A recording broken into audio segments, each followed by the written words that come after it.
Now that's a proper MG. Sure, the modern MG Cyberster in twin-motor GT guise packs way more power, and the blisteringly quick MG4 XPower hatch will leave it trailing in a 0 to 62 miles per hour sprint. But for many enthusiasts, the original XPower SV remains the pinnacle of MG's legacy. A true British muscle car that earned its place on bedroom walls alongside the finest offerings from Italy and Germany. A controversial chapter in MG's history. Not everyone remembers the SV with the same fondness.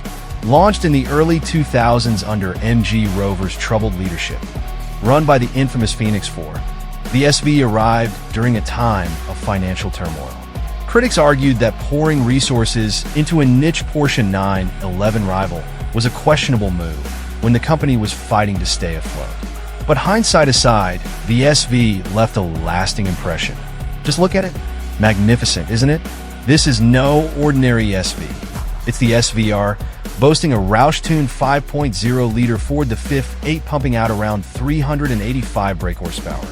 And that styling, designed by Peter Stevens, yes, the man behind the McLaren F1, the SVR is a proper head-turner.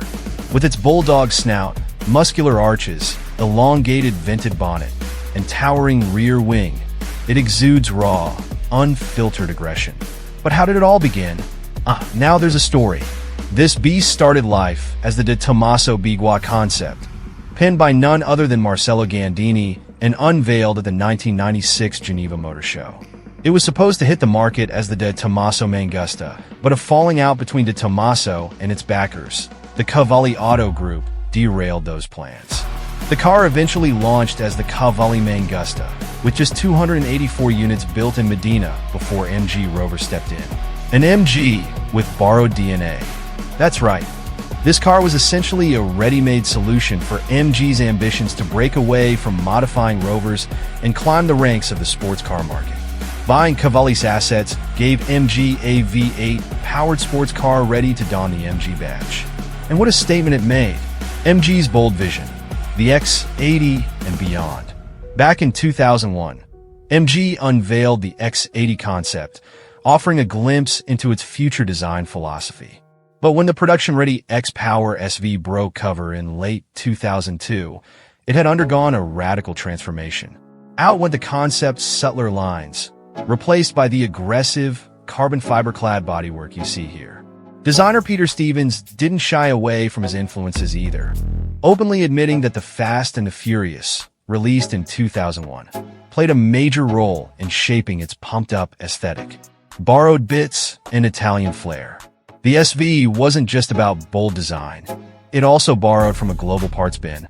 Beneath that muscular body lay Ford the Fifth 8 engines, Ozzy wheels, Brembo brakes, Fiat Punto headlights, and a heater panel straight out of a Maserati.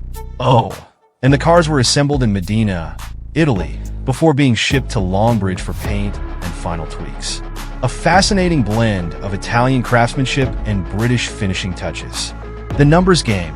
When the SVR debuted in 2004, it upped the ante with a 5.0-liter version of Ford's modular V8, tuned by Roush to produce a hearty 385 brake horsepower and 376 pounds-ft of torque.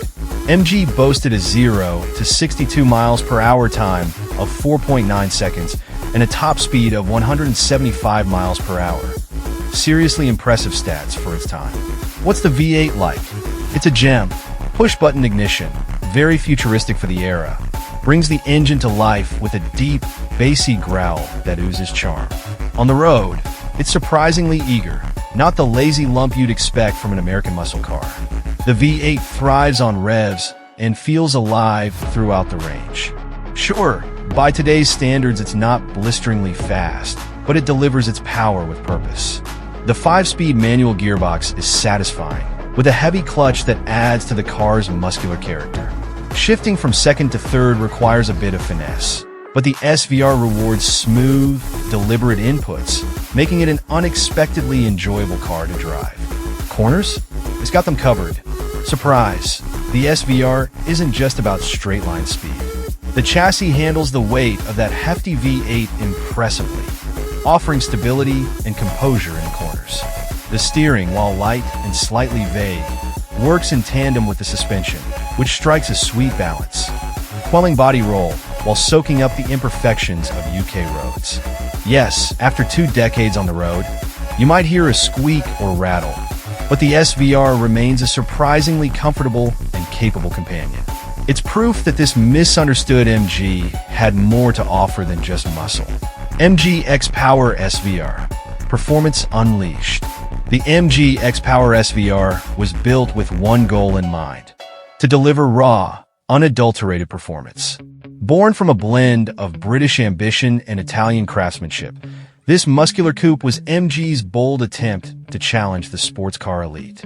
Here's a closer look at what makes the SVR's performance truly stand out. Under the hood, Roush-tuned V8 power. At the heart of the SVR lies a 5.0-liter Ford modular V8, tuned by performance experts Roush to churn out 385 brake horsepower and 376 pounds-ft of torque.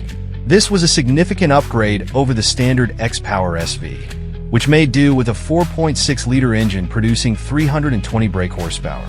The result? A muscular and charismatic engine that delivers a distinctive blend of power and refinement. The SVR isn't just about numbers, though. It's about character.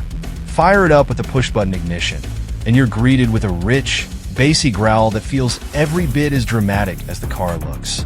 While some might expect the engine to behave like a traditional muscle car lump, it's surprisingly eager to rev and pulls strongly across the entire range. Acceleration and speed. MG claimed a 0 to 62 miles per hour time of 4.9 seconds, which in the early 2000s put the SVR in the same league as established sports car icons. The top speed? An impressive 175 miles per hour, making it one of the fastest MGs ever produced. In practice, the SVR feels purposeful rather than blisteringly fast by modern standards. But what it lacks in outright pace compared to today's turbocharged monsters, it makes up for in drama and engagement. Every throttle input unleashes a surge of torque and that unmistakable V8 soundtrack. Transmission and driving dynamics. Power is sent to the rear wheels via a 5-speed manual gearbox, adding to the old-school, driver-focused appeal. The gear shift is precise, though the heavy clutch and slightly tricky second-to-third shift demand patience and finesse. Mastering the SVRS transmission becomes part of the experience, rewarding smooth and deliberate inputs. Handling and chassis. Despite its front-heavy V8 layout, the SVRS chassis is surprisingly adept at handling corners. The suspension strikes a fine balance between firmness and comfort, keeping body roll in check while still soaking up road imperfections. While the steering could be more communicative, the car feels composed and confidence-inspiring when pushed hard. It's worth noting that the SVRS lightness was helped by its carbon fiber body panels, contributing to a weight of just over 1,500 kilograms. This, combined with its wide track and grippy OZ wheels wrapped in sticky tires, allows the SVR to hold its own on twisty roads. Braking power. Stopping duties are handled by Brembo brakes, which provide strong and consistent performance. Given the